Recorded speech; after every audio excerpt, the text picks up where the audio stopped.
एक तो सर मेरा आपसे एक इतलाफ है, ठीक है सर, बुरा मत मानिएगा। नहीं नहीं देखिए सर, देखिए sir, atheism, you like it और नॉट, मैंने आपका ना गूगल ट्रेंड वाला देख के ना फिर मैं गया था गूगल ट्रेंड पे, ठीक ठीक है। है। श्योर। अगर आप 2004 को छोड़ के उसकी रेंज ना लास्ट 2 ढाई साल की कर दे ना, इंडिया पाकिस्तान और वेब का करके देख लीजिए, क्योंकि इसमें you can do web this, trend sustained, it's not going down. पिछले 2 साल का ट्रेंड, वो जो आपने ग्राफ दिखाया तो वो गलत नहीं दिखा रहा थे, बट श्योर। वो गलत फिगर इसलिए दिखाता है क्योंकि 2004 के मैट्रिक्स ही अलग थे। अगर आप सिर्फ पिछले 2 3 साल का अगर आप वो गूगल ट्रेंड पे करेंगे तो वो सस्टेन्ड है, मैं देखा था, आई वांटेड टू से कि मैं, क्योंकि you can check it yourself, तो वो ठीक है। ऊपर नीचे नहीं जा रहा, वो है और उसमें भी 2 3 थोड़े से वो होते एथीस्ट एथीइज्म, अगर उसके भी वो बदलते रहते हैं, उसको वो कोई कंबाइंड नहीं है वर्ड, और उसका सही। कुछ भी एक्स मुस्लिम करो तो उसमें भी अलग निकलता है, एक्स हिंदू करो तो उसमें भी अलग निकलता है, तो उसका unfortunately they haven't given a combined value. Anyways again back to the atheism का जो मुझसे मेरा आपको मैं व्यू भी ले लेना इस पे। किस पे, वो ट्रेंड्स पे। अब हाँ सर जी, जो भी आप आपने। आप आपका व्यू मैं नहीं लूंगा सर, मैं छोटा इंसान हूँ सर, मेरी मैं नहीं नहीं, क्या आपको क्या सर, आपको क्या बात बताना कर रहे हो सर पड़ेगा। आप देखिए, हाँ, अर्ज ये है कि मेरा कभी भी ये क्लेम नहीं है कि एथीइज्म जो है वो दुनिया में एग्जिस्ट नहीं करता। That's not what I am saying. Trends दिखाने का मकसद भी ये नहीं था। ट्रेंड्स दिखाने का मकसद ये था कि जो एक फेक इन लोगों ने एक तासुर क्रिएट किया हुआ है कि रैपिडली पाकिस्तान और इंडिया में बढ़ रहा है, ऐसा नहीं है। जो आप भी कह रहे हैं कि वो सस्टेन्ड है, वो डिक्लाइन पे नहीं जा रहा, तो सस्टेन्ड वो इनक्लाइन पे भी नहीं जा रहा। तो मैं बिल्कुल नहीं कहता कि एथीइज्म जो है वो मौजूद नहीं है, या हमारी यूनिवर्सिटीज़ में उसको फैलाने की कोशिश नहीं की जा रही, या हमारे मीडिया में उसको फैलाने की कोशिश नहीं की जा रही, ऐसा मैं बिल्कुल नहीं कहता। मैं सिर्फ ये कहता हूँ कि जो इन लोगों ने एक फेक तासुर क्रिएट किया हुआ है कि, और यहाँ तक ये चले गए हैं कि मेरे पेज पे आके, मेरे यूट्यूब चैनल पे आके ये लोग कहते हैं कि 25 साल में रिलीजन ख़त्म हो जाएगा, इतनी तेज़ी से फैल रहा है।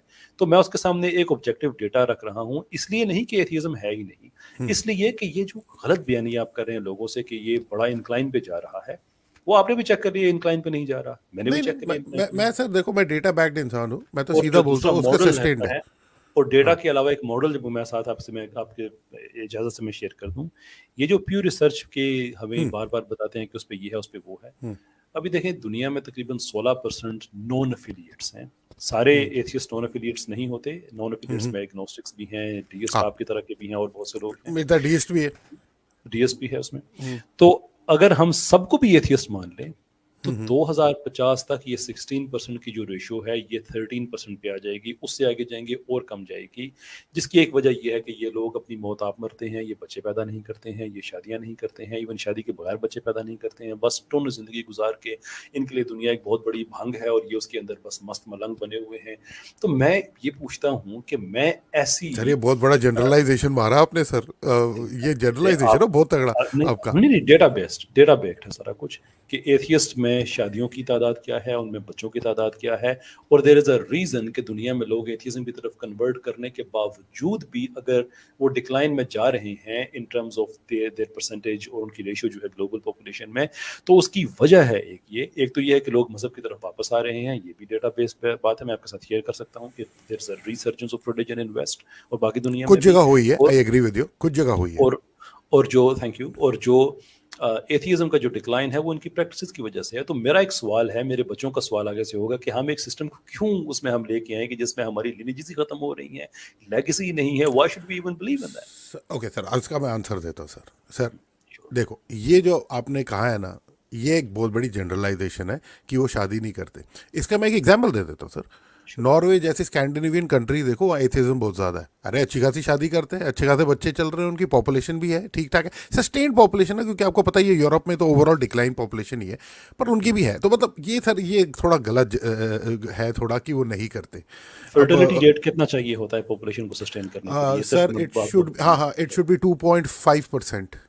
To right point two five two for sustainability. Sustainable, ठीक हाँ है। टू पॉइंट कम फाइव या से कम टू पॉइंट 2.2 थ्री है, 2.3 होना चाहिए मिनिमम। कम से कम 2.2 है, हाँ, एब्सोल्यूट मिनिमम जो है 3 बोलते 2.3 हैं, टू ठीक पॉइंट थ्री बोलते हैं, इज दी की कंटिन्यू है। रहेगा, हाँ सस्टेन रहेगा। Let's take it 2.3। और यूरोप और अमेरिका में आपको पता है कि इस वक्त 1.6 और 1.7 वन पे है, पॉइंट ये एट वो था मुल्क। लास्ट जो मैंने पढ़ा था, वन पॉइंट अब हाँ जी, 6 हो गया होगा। हाँ जी, 1.6 और 1.7 यूरोप और हाँ अमेरिका में। हाँ, करेक्ट, दैट इज करेक्ट। ये वो मुल्क ममालिक हैं जहाँ पे एथियज़म राइज पे है इनके मुताबिक, यहाँ पे सेकुलरिज्म ज़्यादा है। तो अगर डेटा हमें क्लियरली पॉइंट आउट करता है, और ये जो सिग्निफिकेंस है ना 1.6 और 1.7 की, ये इस हवाले से ज़्यादा प्रोमिनेंट हो जाती है कि 1.1 पे जाके इर्रिवर्सिबल डिक्लाइन शुरू होता है, वो नस्लें हाँ खत्म हो जाया हाँ हाँ, करती हैं, उसका एंड आंसर दे है आर सर। Heading down towards 1.1। नहीं नहीं सर, उसका एक आंसर देता हूँ अगेन सर, ये इसको चेरी पिकिंग ऑफ डेटा कहते हैं okay, sir. I don't want to sound rude, नहीं नहीं, प्लीज बट मैं अपना please point of do, view बोल रहा हूँ क्योंकि डोंट साउंड रूड आपकी, but please disagree with me. हाँ आई एम, मैं बता रहा हूँ क्यों है चेरी पिकिंग ऑफ डेटा ये। ठीक है, ये है कि just pick up the value जो आपको सूट करेंगी, और I am not saying in a negative way, I am putting my point and you might counter please me on that please one. Please correct. I sir correction नहीं, data आपका ठीक है, उस पर मैं तो डाउट नहीं कर रहा, पर क्या होता है ना सर, अब आपको रिग्रेशन इक्वेशन पता है, अब for the benefit of everybody, कि रिग्रेशन इक्वेशन में बहुत सारे एक्सेस होते हैं, x1 x2 x3 x4, right, और एक आर कोशेंट भी होता है सही बात। उसमें। जैसे इसका एक फॉर बेनिफिट ऑफ एवरीबडी के लिए एक आसान सा एग्जांपल दे दूं सर मैं, जी जी जी, फरमाइए। कि उसका एक आसान सा एग्जांपल ये है कि एक बड़ा सा कॉमन सा होता है जब रिग्रेशन की आपको करना होता है कि भाई with the increase in school crime rate has gone up। ठीक है, अगर आप पिछले कराची का एग्जांपल ले लो, सबसे बेस्ट है क्योंकि वहां पर तो एमक्यूएम थी ना, तो ये बिल्कुल फिट आएगा। पिछले 20 साल में भाई स्कूल बढ़े हैं पर कराची का क्राइम रेट बढ़ गया, राइट। सही। अगर आप रिग्रेशन इक्वेशन में डालोगे उसका एक कोशेंट भी निकलेगा और वो वैलिड भी रहेगा, but was that the reason why? नहीं, the reason were far different that that, पर आई एग्री मैथमेटिकली वो विद प्रूव हो जाएगा, आई करेक्ट। एग्री विद सही है। तो हमारे को ना, you have to look into all the other factors, one of the reason. सही। अब मैं आपको इसका काउंटर एग्जांपल दे देता हूँ, कंट्री जहां पर एजुकेशन भी हाई है पर रेट ऑफ दिस एशिया में बहुत डिक्लाइन है, जापान। ठीक। जापान में बुद्धिज्म बहुत अच्छा है, आप मानते हो ना, उधर तो एथिज्म इतना नहीं है, बुद्धिज्म है अच्छा खासा, उधर क्यों सही। डिक्लाइन है? सर जहां पर एजुकेशन बढ़ जाती है ना, और जहां पर मर्द और औरत दोनों काम करने लग जाते हैं, इंडिपेंडेंट हो जाते हैं, एजुकेशन बढ़ जाती है, इट हैज़ बीन ऑब्जर्व्ड, वहां पर रेट डिक्लाइन है। इंडिया में अब एजुकेशन बढ़ रही है पिछले 20 साल में सर, मैं जी जी। आपको पूरा बोल देता हूँ, उसका श्योर। अब एक इम्पैक्ट आ रहा है। अब जाके पहली बारी सर 3 महीने पहले रिसर्च आई है, अब इंडिया 2.3 पे रीच कर गया है, इसलिए मुझे वो नंबर पता था। अब ठीक है। हुआ है आफ्टर 60, और मालूम है स्टार्ट इंडिया पाकिस्तान कहाँ से हुए थे? 6 और 7 से, at the time of independence, और 50s में 6 और 7 था सर इनका, और अब इंडिया 2.3 होगा, पाकिस्तान अभी भी हायर है, but it is also declined, ऐसा नहीं है। हाँ सर प्लीज आप बोलिए। राइट। गुजारिश ये है कि आपकी बात ठीक है कि आप डेटा को आप फॉल्स इक्विवेलेंस नहीं कर सकते कि एक डेटा किसे आप दूसरी चीज़ साबित करें। बिल्कुल ऐसे जैसे हमारे इवोल्यूशनिस्ट करते हैं, वो कहते हैं कि देखें जहाँ जहाँ इवोल्यूशन को माना जाता है वहाँ पे सब लोग ज़्यादा खुश हैं, even though there is absolutely no link whatsoever.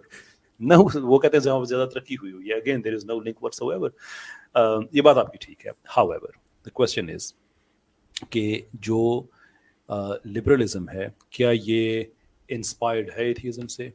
Answer is yes. क्या एथियस्ट लाइफस्टाइल, जो जो रिलीजियस लाइफस्टाइल है मिसाल के तौर पे, क्या वहाँ पे हमें ये तस्वीर मिलती है कि मर्द और औरत दोनों को काम करना चाहिए? क्या हमें वहाँ पे ये तस्वीर मिलती है कि, या हमें ये तस्वीर मिलती है कि जो औरत है, जो पुराना वेस्ट में भी कॉन्सेप्ट होता था ब्रेड विनर और होम मेकर का, कि औरत हाँ होम मेकर है, जो मर्द है हाँ। वो ब्रेड विनर है, that was religiously inspired concept, जिसको निगेट किया गया है modern liberalism based on which is atheism. और वो बताते हैं कि देखें, आप लोग दुनिया में पीछे रह गए हैं इसलिए कि हम एथियस्ट हैं, हम मजहब को नहीं मानते, जहां जहां मजहब का डिक्लाइन होता है वहां वहां तरक्की होती है। व्हाई इज दिस सूटेबल कि मजहब को निगेट करने के लिए बताया जाता है कि जहां पे मजहब का डिक्लाइन होता है वहां पे तरक्की होती है, और उसी माशरे में हम ये देखते हैं कि जहां पे मजहब का डिक्लाइन होता है वहां पे पॉपुलेशन का डिक्लाइन होता है, इसलिए कि उसके काउंटर में एथियज्म है। तो ये फॉल्स डेटा नहीं है, it's directly linked with it. Sir इसका एक और मैं एक और एक्स डाल देता हूँ, ठीक है, आपका और एक्स उसके में बाद, एग्री कर रहा हूँ, आपका और एक्स उसके में बाद एग्री मैं कर रहा फिर हूँ। और उसके बाद मैं फिर आपसे चाहूंगा कि हम टॉपिक पे भी आए, इसलिए कि मैं अब मेरी जो नहीं नहीं, मैं डिसअपॉइंटमेंट तो है सर ना टॉपिक पे तो स्पेशली, मैं आने उसी पे ही, उसी के लिए ही मैं आया था, फाइट कर रहा हूँ अपने भाई, अपने दो जरूर भाइयों के लिए, उसी के लिए। सर इसका जरूर। जो एक एक बहुत बड़ा reason for the fall in birth rate has attributed with the development of modern science. पहले एक घर में 6 6 बच्चे इसलिए होते थे because of high mortality rate, ठीक है, both for the mother as well as कि बच्चे चाइल्ड बर्थ में फर्स्ट 5 ईयर में जो डेथ, पोलियो, ये सब वो सब एलिमिनेट हो गया है, so the need for multiple बच्चों की भी आपको कम हो गई है, राइट। तो एक दैट्स ये नॉट भी राइट बहुत sir. No sir sir, sir that's क्यों नहीं है? आपने आप इमेजिन कर सकते हैं कि कोई कपल है जो सोच रहे हो कि यू नो व्हाट, हमारे 6 में से 3 बच्चे मर सकते हैं, देयरफॉर हमें ज़्यादा बच्चे पैदा करने चाहिए, अब तो वर्सेस कोई बिल्कुल कपल पहले तो सोच ऐसे ही रहा होता हो था। कि नहीं, आप नहीं प्रेडिक्ट कर सकते थे ना। और इवन आजकल कोई ऐसा नहीं करता ये कि चूंकि हमारे बच्चे मरेंगे नहीं इसलिए हम बच्चे कम पैदा करते हैं, बिकॉज और if sir that were the case, तो हमारे पास जिंदा एग्जांपल उसकी इसराइल की मौजूद है, जहाँ पे एक जो मोर्टेलिटी रेट है वो बहुत ज़्यादा हाई नहीं है, लेकिन 6-6, 7-7, 8-8 बच्चे बड़े और नॉर्मल है उसका उनके दूसरा लिए। रीजन है सर, उसका उसका फिर बिल्कुल। वो आपको भी पता इसका है। अब मैं वो इसका पॉलिटिकल हो मतलब जाएगा, है, मैं यहाँ बोलना नहीं चाहता यहाँ पर। वो लेकिन आपको भी पता लेकिन है क्यों है। ना उनकी पॉपुलेशन कम है और वो ज़्यादा चाहते हैं, that is the truth of हाँ, इट। वो बाय डिफॉल्ट बाय डिजाइन है वो। बाय डिज़ाइन है। इसका मतलब हाँ। ये है कि ये कोई बराह रास्त इनेविटेबल रिजल्ट नहीं है इसलिए कि बच्चों आजकल मरते कम है, देयरफॉर पॉपुलेशन कम हो जाती है। There is no linkage to that. कोई आदमी ऐसा नहीं सोचता। मैं शादीशुदा हूँ, मैं नहीं सोचता कि यू नो व्हाट, कि अब यू नो हमारे बच्चे मोर्टेलिटी रेट इसलिए इतने बच्चे होने चाहिए, ऐसा होना चाहिए। That's just wrong. ये इंतहाई गलत तरीका है किसी भी इस आदमी के सोचने का, कि ये तो बिल्कुल सौदेबाजी वाली बात होगी ना, आपस में एक दूसरे से मटेरियलिस्टिक भाव-ताव वाली बात होगी कि इतने सर बच्चों में से इतने बचेंगे, मैं देयरफॉर मैं ज़्यादा आई पैदा वांट टू करना गो है। बैक टू दैट वन, पर मैं दो तीन क्विक पॉइंट्स बोल देता हूँ जो और एक्सेस है। एक तो ये है कि the average age of child marriage से अप हो गई है, ठीक है? तो maturity level of both the people. Nobody does that। मैं आपका वक्त में बचाना चाहता हूँ। Nobody makes these decisions based on this data। जो लोग कम बच्चे पैदा करते हैं, जो बातें भी आपने कही हैं, आप 1000 कपल से पूछ लें, मैं आपको गारंटी कर सकता हूँ कि 999 कहेंगे कि हमें तो इस डेटा का पता ही नहीं है। We don't think। हम बच्चे इसलिए कम पैदा करते हैं कि हमारे लाइफस्टाइल में वो सूट नहीं करता। Nobody हाँ, thinks कि करेक्ट। बच्चे मर जाएंगे। Nobody thinks कि एवरेज एज क्या है। किसी को नहीं पता होगी। इस वक्त आप सवाल पूछ ले कि एवरेज एज क्या होगी, किसी को नहीं पता होगी।